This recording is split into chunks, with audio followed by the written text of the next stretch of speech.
I'm going to bring the latest information to our viewers. The Pierce County Sheriff is tweeting, and Sheriff, we hear you loud and clear. He's saying, I'm working with the FBI and military. All the information sent out here is confirmed. Sheriff Paul Pastor will be the contact. Okay, here's what we know at what is still a fairly early hour in this developing story. We know that a plane was stolen. It was stolen by a mechanic working at SeaTac. That's the Seattle-Tacoma International Airport in Washington State, so northwestern United States for our international viewers. That plane took off, and two F-15 fighter jets were scrambled, but they did not shoot it down. Again, according to the county sheriff, they were not involved in the crash. The reason the plane crashed, according to the sheriff, is because of the lack of flying skills of the mechanic who had taken it and flown the place in the first place. Also, vital information, if you're just catching up on this, if you're just joining us, there were no passengers and staff, no one else aboard this plane. It was a Q400. Let's get to CNN safety analyst David Soucy. He's on the phone from Denver, Colorado. Tell us a little bit about the type of plane, the Q400.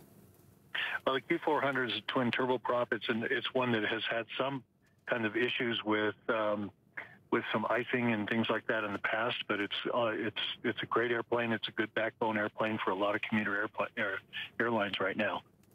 Have you ever seen anything like this? Have you ever been called up to report on a story that even remotely resembles this one?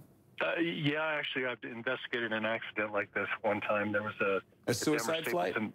Well, yeah, it wasn't really a suicide flight, and as Josh was saying, it may have just been from the lack of skill of the mechanic.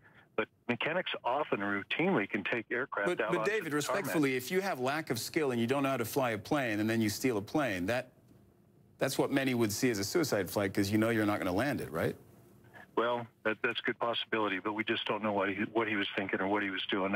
I would be more concerned about his intent, and again, it would have been suicide, but I think the public safety issue is the biggest concern of anyone right now, is what was his intent when he took that airplane. It wasn't just for a joy flight, that's for sure, and if it was suicide, there's other ways to go. So clarify that for me. What do you mean by what was his intent?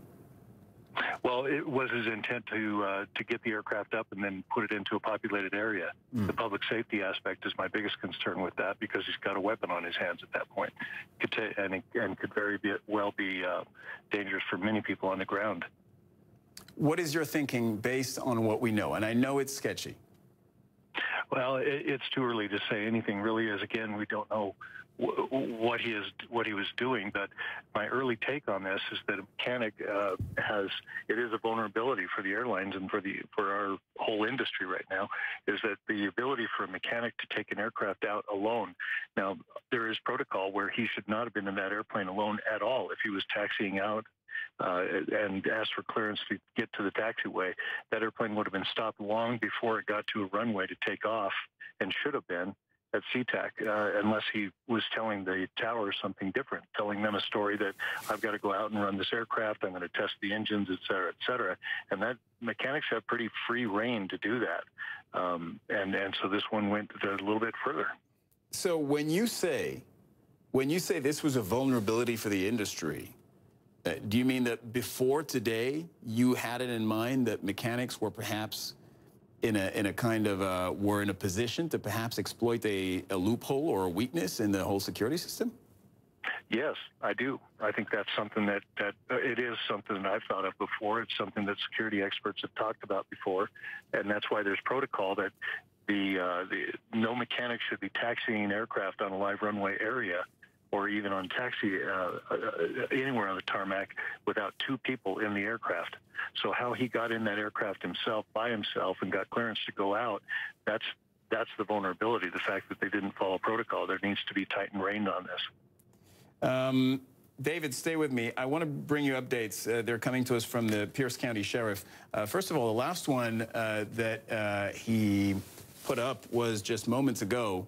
All right, so this one first. Follow this thread for official info. This is not a terrorist incident. Confirmed info. This is a single suicide male. We know who he is.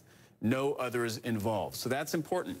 Not a terrorist incident. David, I know you were saying that he's got that improvised pilot, that mechanic cum pilot, had a weapon in his hands, but The sheriff is telling us that they're working background on him. He's a 29-year-old suicidal male, and that this was not a terrorist incident. I also want to bring you this last one. The tweet by the sheriff told that the F-15s made it within a few minutes of theft of the plane. Pilots kept plane out of harm's way, and people on the ground are safe. Yay, Air Force. They may not admit for a few days, but it's true. Look, that's got to put a smile on anybody's face who's been following this story. Yes, absolutely. And ever since 9/11, the response time of these military jets is so quick, especially around that Seattle area and around any large metropolitan area. If there's an aircraft that's off radar, if there's an aircraft that's not supposed to be there, does not have authorization, it's amazing how quickly they could respond to that. What's the protocol for that? What are they supposed to do? The protocol is to fly and monitor, and you fly and monitor to see what the direction of the aircraft is. So you identify what the hazard areas are, when they could risk and go over highly populated areas and that sort of thing. So the aircraft, they try to guide the aircraft. They get close to it on one side and push the aircraft one way or the other, making the pilot nervous to say, hey, I'm not going to get hit if I keep going that way.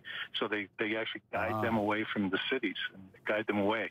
And if the aircraft is not an imminent danger to a high population, they'll just let that aircraft fly and run out of gas if it has to. But if it's going to harm anyone at that point, they are authorized to shoot that aircraft down.